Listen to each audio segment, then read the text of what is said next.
There's so much noise out there. There's so much confusion. What does Islam say about this? What does Islam say about that? Who should I listen to? Can I trust the person that I listen to? I want to share with you three rules, three principles of how you can filter the Islam information that's coming to you, even from somebody like me. Maybe you don't know who I am, or maybe you don't know if you can trust me. But these are three rules that they're not my rules, but they're rules that we have inherited in our tradition that will help us be able to filter. The first rule to keep in mind, rule number one, there is a difference between the text of Islam, understanding the text of Islam, and applying the text of Islam. What is the text of Islam? The text of Islam could be the Quran, we all know that. It could be the Sunnah, the Hadith, and both of those are from the realm of the divine. Or the text could be, a jurist or an alim in some century that wrote something about something. So that's what we call nusus. Those are texts. And we have a very big retention in our tradition. We have everything that's been written about anything, even the stuff that is forged, we catalog. So those are the texts. So the first thing is establishing what the text is. Is it really a hadith? Is it really a verse? Is it really Imam so-and-so said such and such? Step number two, or the second point of this, is understanding what that means. Understanding it in its original Arabic, for example, if it's Quran or Sunnah. Understanding the language behind it.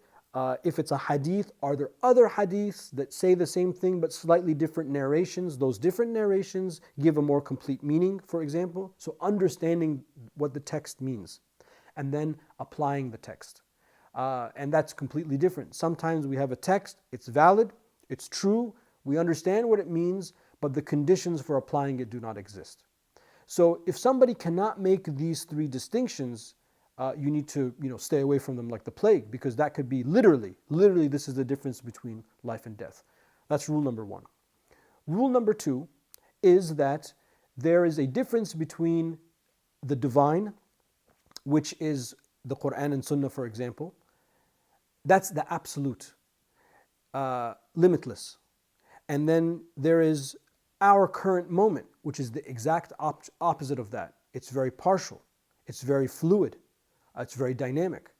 And then bringing the divine into the moment, that's a third step. And that's really the job of like the alim or the jurist. How do you take the verses of the Quran, the instructions of the Prophet ﷺ that come from the absolute, and how do you bring them into the current moment?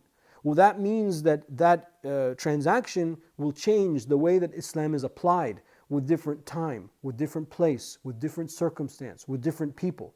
So not everything that we read in the Quran is going to be applied the same way at every age or every time, for every people, everywhere. And again, if somebody cannot make the distinction between that there'll be a disaster. Their Islam that they will teach will become very disastrous. So somebody has to be able to make a distinction between that. And then rule number three, the last rule, when it comes to Islamic personalities, Muslim personalities, I want to share with you, these are just very three high-level distinctions. There is the alim, the scholar, there is the da'i, the preacher, and there is the abid, the worshipper. The alim is somebody that spends 80% of their time in the books. They're like the ivory tower professor. They're like the nerdy professor. They have maybe no social skills, but man, if you talk to them about their area of expertise, there is nobody on earth that knows more than them. They are the expert. When you need a question of like inheritance, you're going to go to the expert in inheritance law. When you have a question about issues of Islam and statecraft, you're going to go to the person that knows siyasa shar'iyya, things like that. The da'i is the flip side. They spend 70-80% of their time with people. They understand how people live and how people think, and what's customs and what's normal, what's hip, what's not hip, trends and things like that.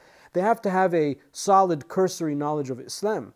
That's like a base, you have to have that. Many unfortunately don't, which is another problem we can talk about later. But the da'i has to have that, but they're not an expert. And then there's the abid. They spend 70-80% of their time, 90% of their time in worship. They make dhikr, or they're always praying, or they're always fasting, or they're always reading Quran. They're very pious. Those three people, they're different archetypes. Now, you can find the three characters, traits in the same person, of course, but I'm just, theoretically here we're speaking.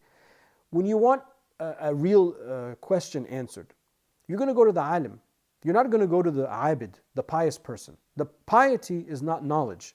Now you hope that the person of knowledge has piety, but piety does not equal knowledge. If you want a question answered, you have to go to the person. وَاسْأَلُوا أَهْلَ الذِّكْرِ إِن كُنتُمْ لَا تَعْلَمُونَ. Go to the people that know if you don't know. So you have to go to the expert. If you want motivation, you go to the preacher. If you want to learn about the human experience, how you can experience Islam, how you can make your own Islam more fruitful, more experiential, you go to the abid. And if you can keep those distinctions in mind, you can help filter some of the information that's coming. So again, these are 3 principles, 3 rules that if you can keep in mind, it will help you make some clarity of all the noise that's out there and hopefully give you the tools you need to be able to filter the information correctly. Wallahu a'lam.